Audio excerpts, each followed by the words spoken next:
بسم الله الرحمن الرحيم.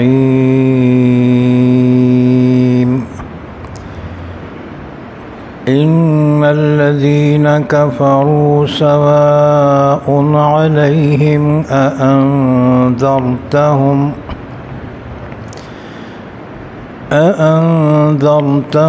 أم لم تنذرهم لا يؤمنون.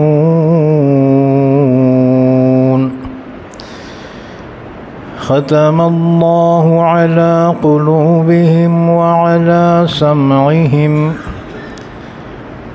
وعلى أبصارهم غشاوة ولهم عذاب عظيم. ومن الناس من يقول آمنا بالله وباليوم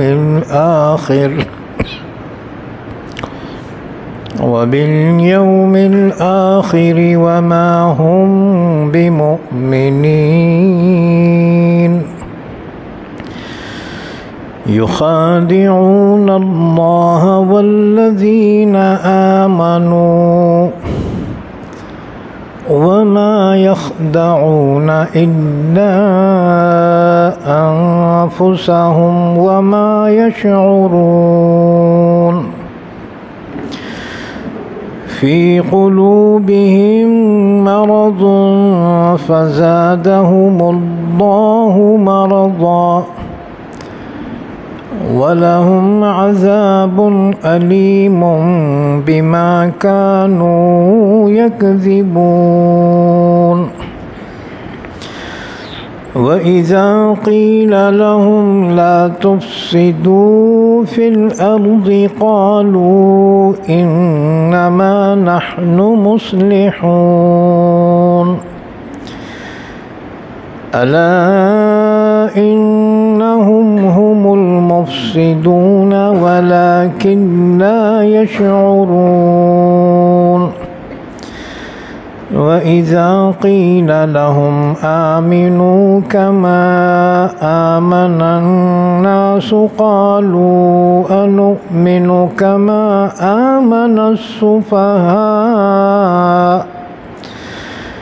ألا إنهم هم السفهاء ولكن لا يعلمون. وإذا لقوا الذين آمنوا قالوا آمنا وإذا خلوا إلى شياطينهم قالوا إنا معكم إنما نحن مستهزئون. الله يستهزئ بهم ويمدهم في طغيانهم يعمهون. أولئك الذين اشتروا الضلالة بالهدى فما ربحت تجارتهم وما كانوا مهتدين. مثلهم كمثل الذي استوقد نارا فلما أضاءت ما حوله ذهب الله بنورهم وتركهم في ظلمات لا يبصرون. صم بكم عمي فهم لا يرجعون.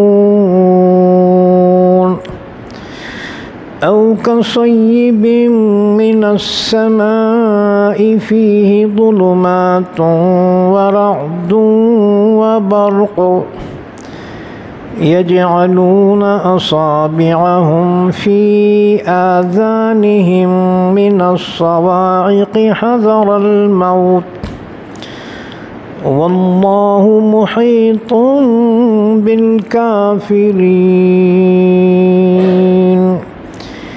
يكاد البرق يخطف أبصارهم كلما أضاء لهم مشوا فيه وإذا أظلم عليهم قاموا ولو شاء الله لذهب بسمعهم وأبصارهم إن الله على كل شيء قدير يا أيها الناس اعبدوا ربكم الذي خلقكم والذين من قبلكم لعلكم تتقون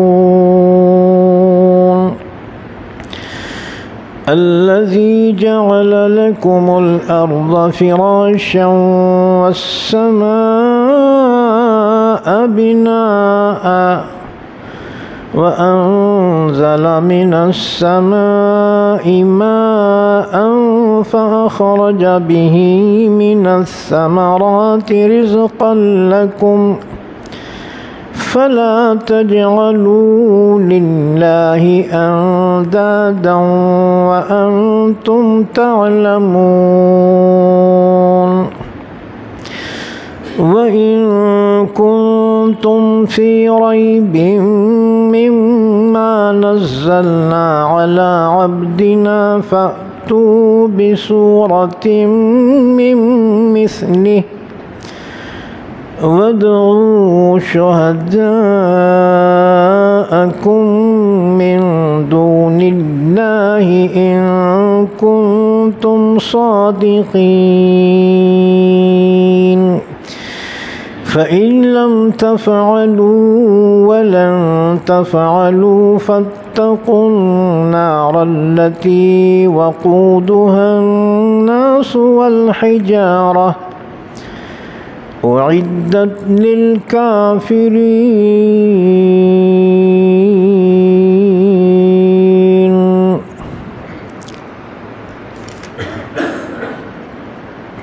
پناہ میں آتا ہوں میں اللہ کی شیطان مردود سے۔ شروع کرتا ہوں میں اللہ کے نام سے جو بڑا مہربان نہایت رحم کرنے والا ہے۔ ان الذین کفروا، بے شک جن لوگوں نے کفر کیا برابر ہے ان کے حق میں، چاہیں آپ ڈرائیں ان کو اے نبی صلی اللہ علیہ وسلم، یا نہ ڈرائیں آپ ان کو، وہ ایمان نہیں لائیں گے۔ مہر لگا دی ہے اللہ نے ان کے دلوں پر اور ان کے کانوں پر اور ان کی آنکھوں پر پردہ ہے، اور ان کے لیے بہت بڑا عذاب ہے۔ اور بعض لوگ وہ ہیں جو کہتے ہیں کہ ہم ایمان لائے ہیں اللہ پر اور آخرت کے دن پر، حالانکہ وہ ایمان والے نہیں ہیں، دھوکہ دے رہے ہیں وہ اللہ کو اور ایمان والوں کو، اور نہیں دھوکہ دے رہے ہیں وہ مگر اپنے آپ کو، اور وہ شعور نہیں رکھتے۔ ان کے دلوں میں بیماری ہے تو اللہ نے ان کے بیماری کو بڑھا دیا، اور ان کے لیے دردناک عذاب ہے اس وجہ سے کہ وہ جھوٹ کہتے ہیں۔ اور جب ان سے کہا جاتا ہے کہ تم فساد نہ مچاؤ سرزمین میں، تو کہتے ہیں کہ جی ہم تو اصلاح کرنے والے ہیں۔ خبردار، بے شک وہی لوگ فسادی ہیں اور لیکن وہ شعور نہیں رکھتے۔ اور جب ان سے کہا جاتا ہے کہ ایمان لاؤ تم اس طرح جیسے کہ ایمان لائے ہیں لوگ، تو کہتے ہیں کیا ہم ایمان لائیں اس طرح جیسے ایمان لائے ہیں بے وقوف؟ خبردار، بے شک وہی لوگ بے وقوف ہیں اور لیکن وہ نہیں جانتے۔ اور جب وہ ملاقات کرتے ہیں ایمان والوں سے تو کہتے ہیں کہ ہم بھی ایمان لائے ہیں، اور جب تنہائی میں ہوتے ہیں اپنے شیاطین یعنی سرداروں کی طرف تو کہتے ہیں بے شک ہم تو تمہارے ساتھ ہیں، ہم تو بس مذاق کر رہے تھے۔ اللہ بھی ان کے مذاق کی انہیں سزا دے گا، اور ان کو ڈھیل دے رہا ہے وہ کہ وہ اپنی سرکشی میں حیران ہیں، سرگرداں ہیں۔ یہ وہی لوگ ہیں جنہوں نے خرید لیا ہے گمراہی کو ہدایت کے بدلے میں، تو نہیں فائدہ دی ان کو ان کی تجارت، اور نہ وہ ہدایت یافتہ ہیں۔ ان کی مثال اس شخص کی مثال کی طرح ہے جس نے آگ جلائی، پھر جب روشن کر دیا آگ نے اپنے اطراف کو، تو لے گیا اللہ ان کے نور کو اور چھوڑ دیا ان کو اندھیریوں میں کہ وہ دیکھتے نہیں ہیں۔ بہرے ہیں، گونگے ہیں، اندھے ہیں، بس وہ نہیں لوٹیں گے۔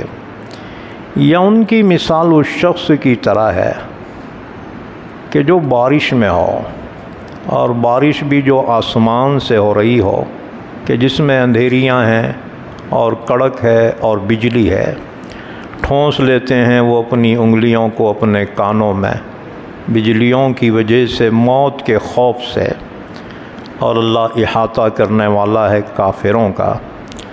قریب ہے کہ بجلی اچک لے ان کی نگاہوں کو، جب بھی روشنی ہوتی ہے ان کے لیے تو چلنے لگتے ہیں وہ اس میں، اور جب ان پر اندھیری چھا جاتی ہے تو کھڑے رہ جاتے ہیں، اور اگر اللہ چاہے تو لے جائے ان کے کانوں کو اور ان کی آنکھوں کو۔ بے شک اللہ ہر چیز پر قادر ہے۔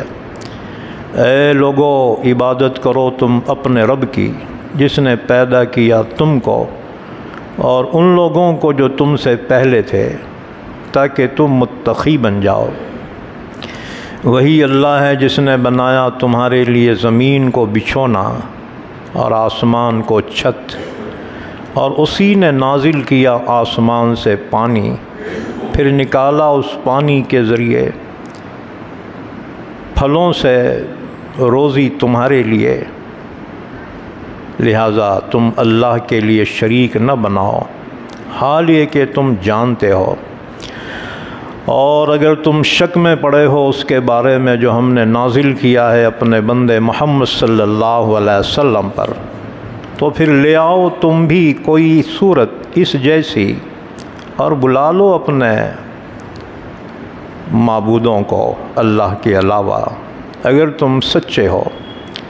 پھر اگر تم نہ کر سکو اور ہرگز نہ کر سکو گے تو بچو اس آگ سے جس کا ایندھن انسان اور پتھر ہیں، جو تیار کی گئی ہے کافروں کے لیے۔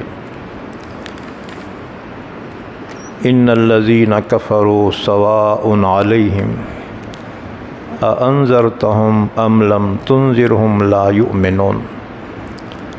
یہ سورہ بقرہ ہے، پارہ نمبر 1۔ آج سورہ بقرہ کی آیت نمبر 6 سے لے کر آیت نمبر 24 تک پڑھی گئی ہیں۔ ان آیتوں کا ربط ان سے پہلی آیتوں سے یہ ہے کہ قرآن کریم جو ہدایت ہے اللہ نے بندوں کے لیے نازل فرمائی ہیں، اس قرآن سے متعلق بندوں کی 3 جماعتیں بن گئی۔ ایک وہ جنہوں نے اللہ کی کتاب سے ہدایت حاصل کی اور یہ ایمان والے ہیں۔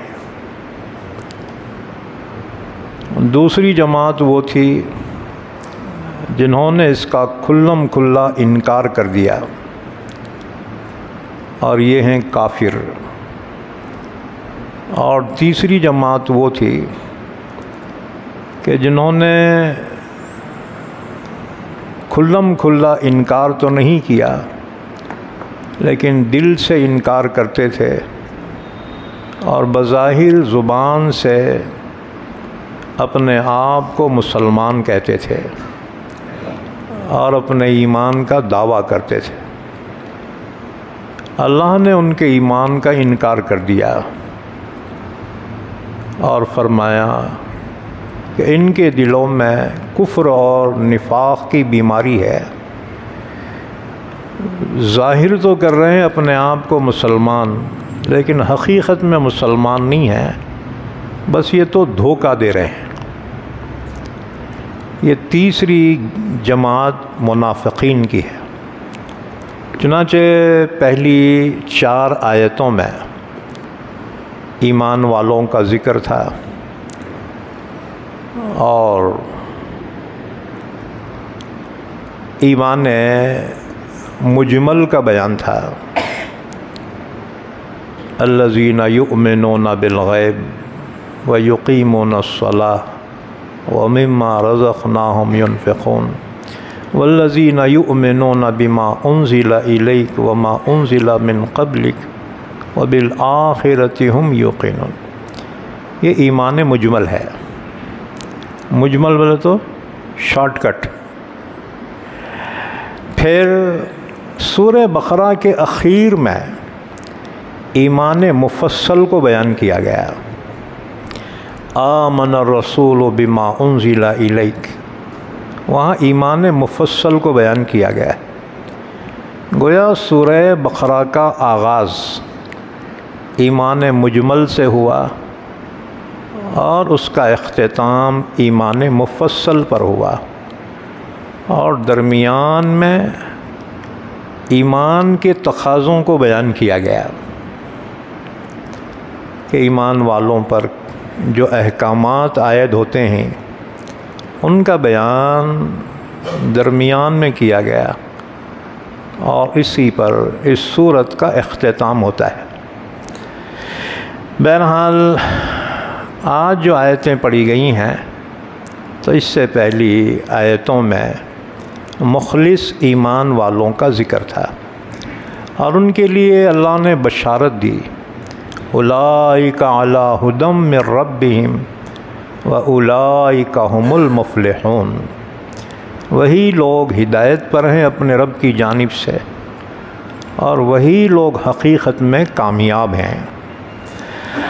بہرحال اس کے بعد پھر دوسرے گروہ کا ذکر آ رہا ہے جنہوں نے صاف انکار کر دیا، اور یہ تھے کھلم کھلے کافر۔ رسول اللہ صلی اللہ علیہ وسلم نے 3 سال تک ایمان کی دعوت خفیہ طریقے پر دی، انفرادی، کیونکہ حالات نہیں تھے کہ علل اعلان ایمان کی دعوت دیں۔ یہ مکی زندگی ہے، کافروں کا غلبہ تھا، ان کی حکومت تھی، اور کافر بھی بڑے متشدد تھے، بڑے ظالم تھے۔ مسلمانوں، تم سمجھ رہے ہو موجودہ حالات میں بڑے ظالم مسلط کیے گئے ہیں، یہ تو چلر ہیں یہ، ہاں جی۔ اللہ کے رسول صلی اللہ علیہ وسلم کے مکی دور میں جو مسلط تھے وہ بہت بڑے ظالم تھے۔ وہ اس سے بڑھ کر ظالم کون ہوگا جس کا ٹارگیٹ براہ راست اللہ کے رسول ہو۔ اور تاریخ اسلام میں جتنا تشدد ان صحابہ پر ہوا جو مکہ مکرمہ میں ہیں، شاید اتنا ظلم کسی اور دور میں نہیں ہوا۔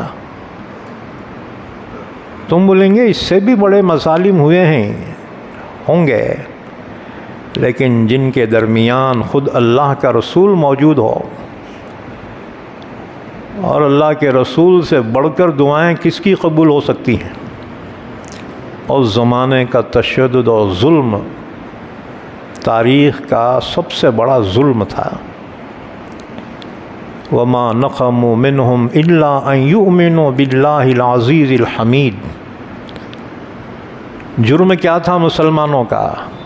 صرف یہی تھا کہ وہ ایک اللہ پر ایمان رکھتے تھے۔ ایک اللہ پر ایمان رکھنا ہی کافروں کی نظروں میں یہ ان کی سب سے بڑی گویا غلطی تھی، جس پر ان کو ظلم و تشدد کا نشانہ بنایا گیا، یہاں تک کہ ظلم بڑھ گیا کہ ایک مرتبہ صحن کعبہ میں اللہ کے رسول تشریف فرما ہیں اور وہ مظلوم صحابہ بھی موجود ہیں۔ انہوں نے درخواست کی، یا رسول اللہ صلی اللہ علیہ وسلم، دور جاہلیت میں ہماری جو حیثیت تھی، دشمن کی مجال نہیں تھی کہ ٹیڑھی آنکھ اٹھا کر بھی دیکھ سکیں، لیکن جب ہم ایمان لائے یا رسول اللہ ہمیں اتنا ظلم و ستم کا نشانہ بنایا جا رہا ہے، یا رسول اللہ صلی اللہ علیہ وسلم یا تو آپ ہمیں حکم دیجئے کہ ہم ان سے انتقام لیں، دو ہاتھ کر لیں، یا نہیں آپ خود ان کے لیے بد دعا کیجئے، ان کافروں کے لیے۔ اللہ کے رسول نے فرمایا بس اتنے سے ہی گھبرا گئے، آیت شریفہ نازل ہوئی، ام حسبتم ان تدخلوا الجنہ، کیا تمہارا یہ خیال ہے کہ جنت میں یوں ہی داخل ہو جاؤ گے؟ ہاں جی، وَلَمَّا يَأْتِكُمْ مَثَلُ الَّذِينَ خَلَوْا مِن قَبْلِكُمْ، ابھی تو تم پر وہ حالات نہیں آئے جو تم سے پہلے ایمان والوں پر آئے، مَسَّتْهُمُ الْبَأْسَاءُ وَالضَّرَّاءُ وَزُلْزِلُوا حَتَّى يَقُولَ الرَّسُولُ وَالَّذِينَ آمَنُوا مَعَهُ مَتَىٰ نَصْرُ اللَّهِ، ان پر اتنی مصیبتیں آئیں، اتنے حالات آئے کہ جھنجھوڑ کر رکھ دیے گئے، تو اس وقت کے پیغمبر اور ایمان والوں نے کہا متیٰ نصر اللہ، اللہ تیری مدد آخر کب آئے گی؟ اللہ نے فرمایا الا ان نصر اللہ قریب، سنو اللہ کی مدد تو قریب ہے، یعنی جب دنیاوی سہارے ٹوٹ جاتے ہیں تب خدا کی مدد آتی ہے۔ تو رسول اللہ صلی اللہ علیہ وسلم نے فرمایا کہ بعض پیغمبر تو آری سے چیر دیے گئے اور بعض کو گرم لوہے کی کنگھیوں سے ان کے جسم چھیل دیے گئے، ابھی تم پر وہ حالات نہیں آئے، صبر کرو۔ جنگ احد کے موقع پر جب ایمان والوں کو شکست ہوئی، 70 صحابہ شہید ہو گئے اور اللہ کے رسول اتنا زخمی ہو گئے، آپ کے دندان مبارک شہید ہو گئے، چہرے انور خون سے آلود ہو گیا، آپ دوہری زرہ پہنے ہوئے تھے، ابو عامر راہب کے بنائے ہوئے گڑھے میں حضور گر گئے، آپ کو بہت زیادہ زخم آئے، اور پھر شیطان نے ایک آواز لگائی کہ محمد شہید ہو گئے، رہے سہے اوسان صحابہ کے خطا ہو گئے، بعضوں نے کہا اب جی کے کیا فائدہ، جس کے لیے جینا چاہتے تھے وہ نہ رہے، چنانچہ وہ بے دریغ کافروں کے لشکر میں گھس گئے، یہاں تک کہ شہید ہو گئے۔ بعضوں نے کہا اب لڑنے سے کیا فائدہ، جس کے لیے لڑنا چاہتے تھے وہ نہ رہے، مایوسی آ گئی ان پر۔ اللہ نے آیت شریفہ نازل فرمائی، افحسبتم انما ام حسبتم ان تدخلوا الجنۃ، کیا تم یہ گمان کرتے ہو جنت میں یوں ہی داخل ہو؟ ابھی اللہ نے تمہیں آزمایا ہی کہاں ہے۔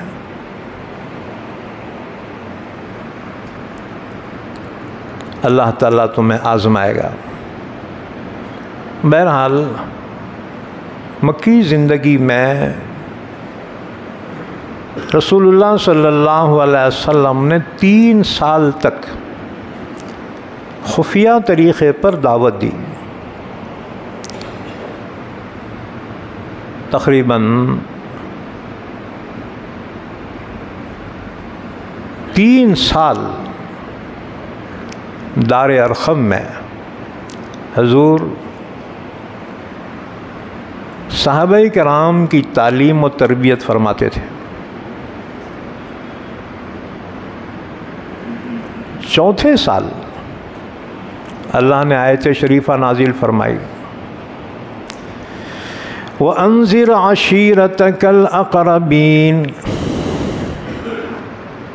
اب آپ اپنے رشتہ داروں کو، عزیزوں کو دعوت دیجیے۔ چنانچہ 4تھے سال حضور کو جو حکم آیا تو آپ صلی اللہ علیہ وسلم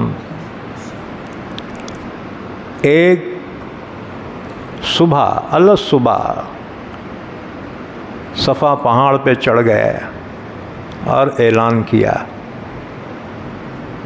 آپ صلی اللہ علیہ وسلم نے قدیم طرز کے مطابق، جس سے خطرے سے آگاہ کیا جاتا تھا، پہاڑ پہ چڑھ گئے الصباح،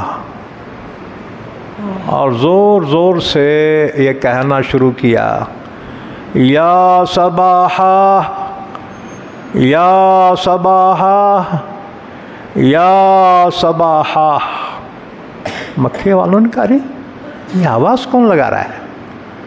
ہر گھر کے دروازے کھلے، ہتھیار لگا کے دوڑے ہوئے آئے، صفا پہاڑی کو گھیر لیا۔ یہ آواز کس نے لگائی؟ اس زمانے میں جنگیں ہوتی تھی، دشمن کی فوجیں حملہ کرتی تھی، تو جو دیکھ لیتا وہ پہاڑ پہ چڑھ کے زور سے پکارتا تھا، تو مکے کے لوگ جو ہے تیار ہو کر ہتھیار لے کے نکلتے تھے۔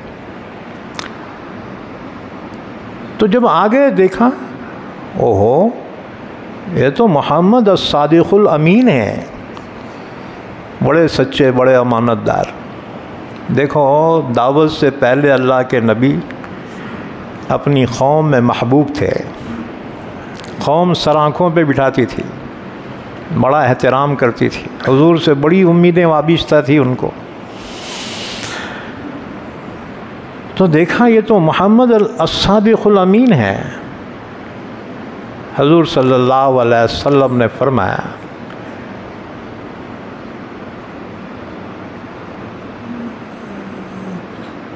کہ اگر میں یوں کہوں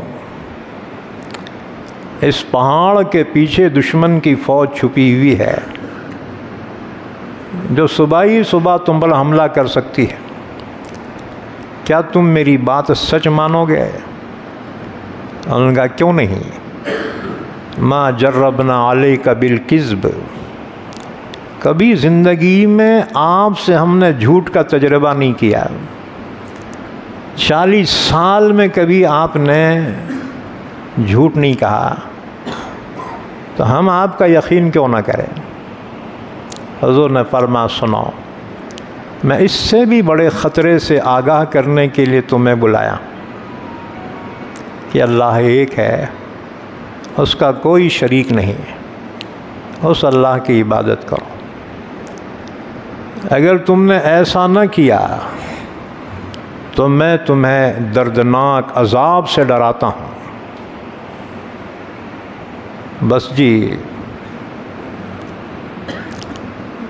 یہ بت پرستوں نے توحید کی صدا جو سنی، ان کو اتنا ٹینشن آیا، لیکن ہمت کسی کی نہیں ہوئی کیونکہ حضور کا خاندان بھی جمع تھا اور حضور کا خاندان طاقتور تھا، بنو ہاشم، اور خاندان والے ان سے پنگا نہیں لے سکتے تھے اس خاندان سے۔ لیکن جو بات تھی نا ان کے دین اور دھرم کے خلاف تھی، یہ بت پرست تھے نا، توحید کی یہ دعوت ان پہ بڑی گراں گزری، کوئی ہمت نہیں کیا۔ لیکن آپ ہی کے خاندان کا ایک شخص ابو لہب کھڑا ہوا اور اس نے دونوں ہاتھ اٹھا کے حضور کو گویا بد دعا دی، کہنے لگا تبا لک سائر الیوم لہذا جمعتنا یا محمد، دن بھر کی نحوست تجھ پہ ہو، یہ سنانے کو بلایا تھا کیا؟ اور پتھر اٹھایا مارنے کے لیے، لیکن حضور کی پھوپھیاں بھی تھیں وہاں، ہمت نہیں کر سکا۔ بہرحال جب اس نے یہ کہا، اللہ کی جانب سے سورہ لہب نازل ہوئی، تبت یدا ابی لہب وتب، یہ ہاتھ اٹھایا تھا نا بد دعا کے واسطے۔ پہلے زمانے کا طریقہ تھا، بد دعا دیتے تھے نا تیرا ستیہ ناس ہو۔ اور کچھ زمانے پہلے ہمارے بڑی بوڑھیاں، ہاں جی تیرا ستیہ ناس ہو، یہ جو ہے ہاتھ توڑ توڑ کے انگلیاں توڑ کے بد دعا دیتے تھے، ایک طریقہ تھا۔ تو اس زمانے کا طریقہ تھا، ہاتھ اٹھا اٹھا کے بد دعا دیتے تھے۔ اللہ نے فرمایا تبت یدا ابی لہب وتب، یہ ہاتھ جو اٹھایا نا ابو لہب، اس کے دونوں ہاتھ جھڑ جاؤ، یہ دونوں ہاتھ ہلاک ہو جائیں۔ اور نتیجہ کیا ہو؟ وتب، اور وہ ہلاک ہو گیا۔ بہرحال ہم جو ہے اس سے پہلے یہ واقعہ بیان کر چکے ہیں سورہ لہب کی تفسیر میں، یاد ہوں گا تمہارے کو۔ بہرحال تو یہ شدید مخالفت کا آغاز تھا جب حضور نے توحید کی دعوت دی، یا ایھا الناس قولوا لا الہ تفلحوا، لوگو یہ اقرار کر لو اللہ کے سوا کوئی معبود نہیں، کامیاب ہو جاؤ۔ مکے والے کہنے لگے یہ خدا یہ سارے کام کیسا کریں گا، کیونکہ ہر کام کے لیے انہوں نے بت مقرر کیے تھے، یہ سارے کام یہ خدا کیسا کریں گا؟